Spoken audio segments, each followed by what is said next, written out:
Well, good morning, afternoon, evening, night, whatever it is, wherever you are from me, Bishop. I'm kind of slow moving this morning. I've got a pretty miserable head cold, and my period has come too, and I get some horrible cramps with my period. It's my period of fun.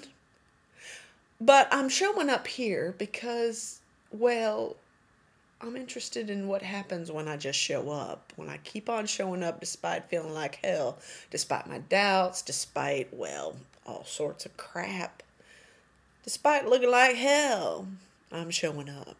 Now, if I was desperately ill, I would not be making this vermin. I'd be in bed because I don't want y'all to get the impression that you should keep on pushing past all your limits all the time. No, there's a difference between sitting with discomfort, making yourself do crap when you're just feeling kind of like, I don't know if I should do it, and pushing yourself when really your body is saying, you need to sleep, you dum-dum. So I'm not suggesting that if you're like on death's door that you should be doing whatever it is that you should be doing. What you should be doing is resting and getting better. There are days when it might not be physical illness, it might be mental stress, when you need to slow it down, you need to not do as much. So we'll cover that another topic. Today I'm talking about showing up, about sitting on the mat despite all sorts of crap. Now, y'all might not know, but I do advocate that you have some sort of spiritual or sort of philosophical or maybe, I don't know, mental conditioning practice. I think that we need things that sort of tone our minds. For those of us who believe in something more than the mind, that tone our souls, we need practices. And we need practices that are enmeshed in specific traditions, I think. Because part of what the practice is to deal with all the god-awful BS that you find in, well, human culture.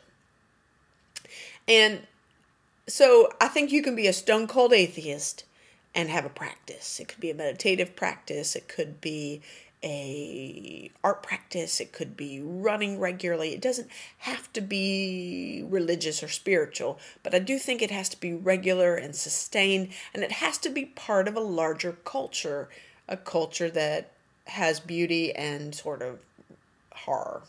That means that part of what you have to do is navigate what does it mean to use this particular practice as a vehicle for getting somewhere, for being a better person. Now, some people don't give a crap about being a better person, but I'm going to assume that most of my viewers do. I don't give much of a rat's ass about like being all you can be and being so successful and making tons of money. I just don't think that's important. I mean, you might have to do it as a strategy, but I'm less concerned with self-actualization than I am with self-realization. And part of what I'm interested in is, what does it take for us to realize what we need to do in order to serve others? To maybe not be so selfish. To maybe be a little humbler about our place in this world, in this universe. And I think, again, you can be a stone-cold atheist and consider those values important. So this is for folks whether or not you believe in some sort of deity. And I think what helps us get there is some sort of practice that helps us sort of see our own crap. Where we sit down and we say, I'm going to do this regularly. Even on the days when I'm uncomfortable. Even on the days when I'm not really wanting to do it. Now, it might not be an everyday practice, but it needs to be regular, it needs to be sustained. Because human brains are slippery, and they're kind of full of all kinds of crap, and you gotta dig a little bit. Now, those of us who are ruminators might need to be careful about this. We might have to sort of come at it sideways. I know I did. It took me years to be able to do anything close to like sit in meditation. I do much better with sort of prayer, mantra type stuff because my brain needs that anchor. Otherwise, it starts thinking some nasty thoughts that are beyond discomfort and really into the realm of a problem. Though not as much anymore, thankfully. But some sort of regular practice, doesn't have to be long, but needs to be regular, in which you look at your stuff and you notice how it passes. And you let go of it for a while. And it comes back again, and you let go again, and it comes back again, and you let go again. And you might think this is just Buddhist, but it's not. You can find this in Christianity. You can find this in Judaism. I bet you can find it in Islam, and I bet it's in Hinduism and all the other major and minor religions out there, or most of them. That there's some sort of mystic practice that is about letting go. About acknowledging how little you don't know. Or how little you do know. I'm not sure which way gets us closer to the truth, the double negative or the actual grammatically correct sentence. I think they both kind of get at what I'm trying to say. But, so today I'd like you to think about whether or not you have some sort of practice.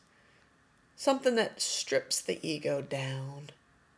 Not in some nasty way, but like just sort of helps you let go of it for a while. Something that helps you think about the things larger than yourself. And it's not about getting more stuff or becoming a superhuman who makes gobs of money. But it's about justice and compassion, mercy, helping other folks. In the long run, I think that when we strip some of our own crap out, we actually have more space to see the world. And that is a blessing. Can you see the world today? Oh, you're always going to have filters. We all have filters.